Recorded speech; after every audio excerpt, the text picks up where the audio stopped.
Hello everyone, wishing you a good day today. Thank you for joining us for this Bible study of minor characters that maybe you don't know about, or maybe you do. Maybe you know them better than I do. But I'm Pastor Ben Lowell from the Rawson New Hope United Methodist Church, and we're doing these during this time of confinement in our homes and not having worship services. But there's been such a good response to these. I think I'll continue doing something for the days to come, even after we're back in regular worship. Which, by the way, for my congregation, those watching, it looks like it's going to be May 24th. Our bishop sent out a notice to all pastors saying that is the date that he will provide for churches to be open for worship, unless something comes along that prevents that. But we look forward to May 24th is the time when we can gather together again. Today we're going to look at some sisters who stood up for themselves and for their rights in a society where women weren't necessarily known to do that. And this is back in the Hebrew Bible in the book of Numbers, which is the fourth book of the Bible. You have Genesis, Exodus, Leviticus, and Numbers, and we'll be in chapter 27 of the book of Numbers. And the ladies we're going to be looking at are the daughters of Zelophehad. I'm going to say that again.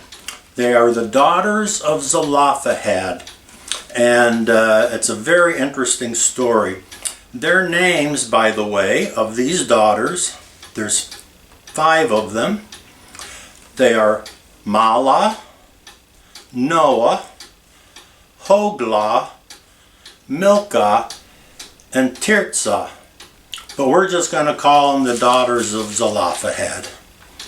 And what's happened is that the Hebrew people have been wandering in the wilderness for 40 years. And the generation that left Egypt at the Exodus has pretty much died out, because when they originally came to the border of the Promised Land, they were fearful to go in. And they said, let's go back to Egypt. We don't want to go in there.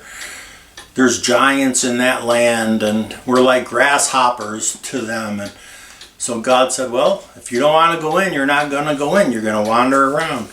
So 40 years are up, and this next generation is getting ready to go into the Promised Land. And the land is being divided up by tribes. There's 12 tribes, and they're being divided up into 12 sections. And the rule of the day, the law of the day, said that a man's sons inherited the property or became the landowners when the father died. And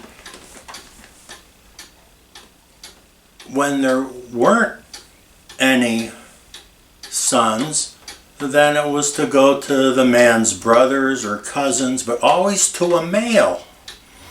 And, these trends continued for many years, even up until, the last few centuries.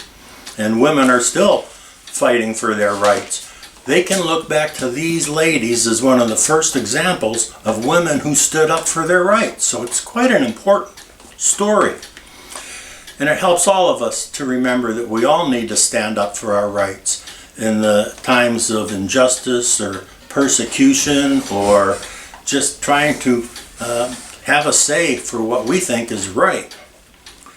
So the time said that only males could inherit.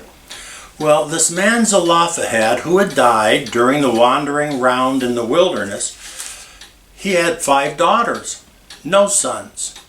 And so they were hearing, these daughters of Zelophehad, all of the allotments of families, tribes that were going to be getting land.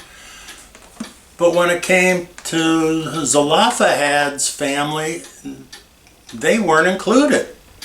It was going to go to somebody else, his brothers or cousins, and they said, hey, that's not right.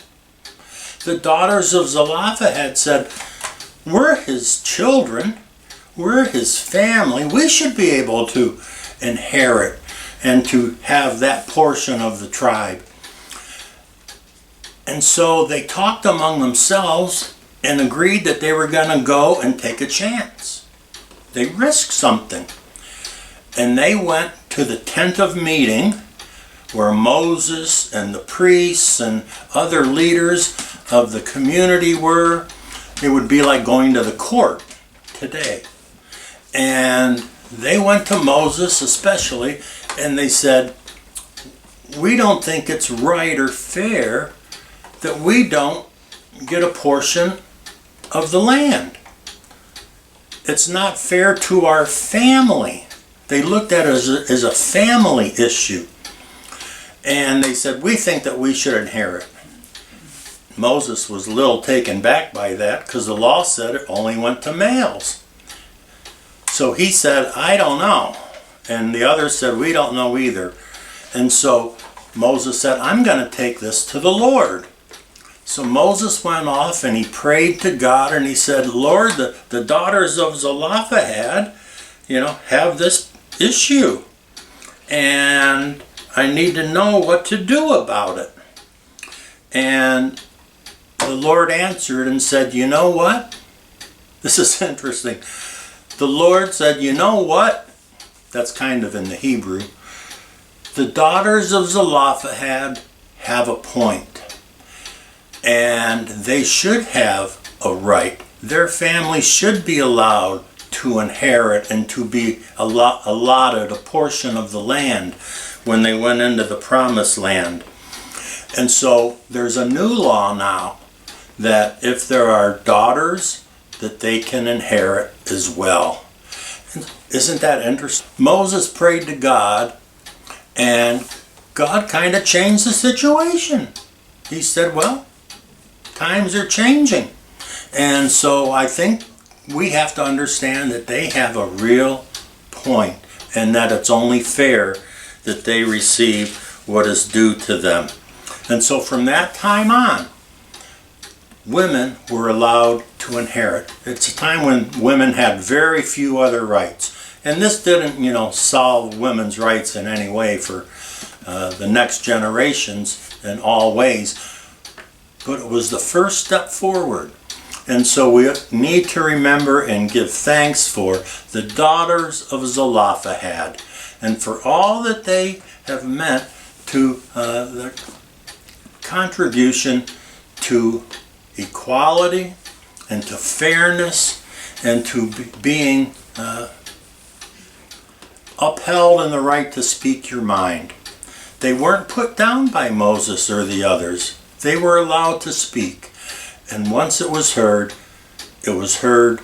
and identified justly as a cause that needed to be corrected. So we thank God for these ladies and for the way in which they stood up for themselves. May we stand up for ourselves when we see problems, and or stand up for others who maybe don't have the right or the voice or the place in society to do it. So let us learn a great lesson from this story. God bless you. Have a great day.